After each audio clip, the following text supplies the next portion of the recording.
मैं पंडित एहसन मिश्र चैनल में आप लोगों का हार्दिक स्वागत करता हूं। आज के वीडियो में हम यह बताने वाले हैं कि लोग कहता है कि राम का निवास हर जगह नहीं होता है, लेकिन आज हम सिद्ध करते हैं कि राम का निवास हर वस्तु में होता है। जैसा कि कहा गया है, नामाख्यम चतुर्गुण्यम पंचमी पुण्यम जो जयेत अष्टभिरस्तु हरिद्भागम शेषांके फलमादिशेत।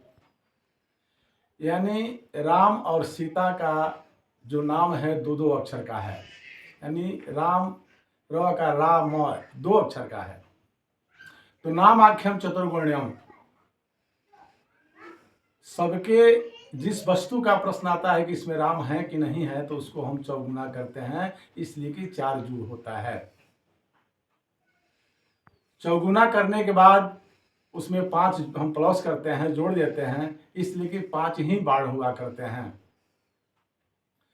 जोग को फिर से हम दुना करते हैं, इसलिए कि एक रात और एक दिन, यानी 24 घंटा में एक रात और एक दिन होता है, इसलिए उसको हम पूरे जोग को दुना कर देते हैं।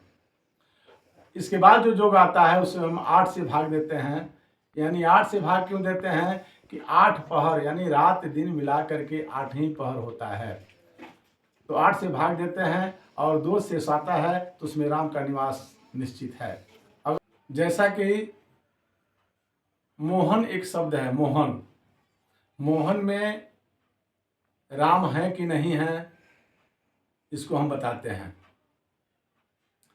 तो मोहन के अक्षर को, नाम के अक्षर को हम जोड़ते हैं तो 3 आता है, मोहन। इसको हम चतुर्गुणी करते हैं, यानी 4 गुना करते हैं, तो 3 चौका 12 होता है। और 12 में जो 5 बाण है, 5 बाण को हम जोड़ देते हैं तो 12 5 17 होता है। और 17 में हम पहले ही बताए हैं कि दिन रात मिला करके 8 पहर होता है।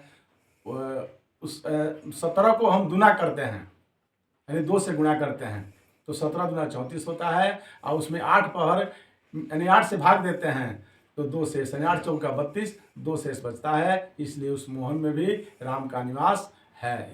जैसा कि और आप नाम बता सकते हैं, 4 अक्षर का अगर नाम बताते हैं तो 4 को हम चौगुना करते हैं, 4 चौका 16 होता है। उसमें बाण को जोड़ देते हैं, नहीं 5 को जोड़ देते हैं, 16 5 21 होता है। 21 को रात दिन मिला करके रात दिन 2 होता है, उसको हम दुना करते हैं तो 42 होता है। और 42 में फिर जो 8 पहर है, यानी 8 से हम भाग देते हैं, तो 8 पड़े 40, 2 जो है सो शेष बचता है। उसमें भी यानी 4 अक्षर का नाम आप बोलते हैं, उसमें भी राम का निवास है। या लाखों अक्षर का नाम बोलते हैं, उसमें भी राम का निवास है। यह हमारा कथन है।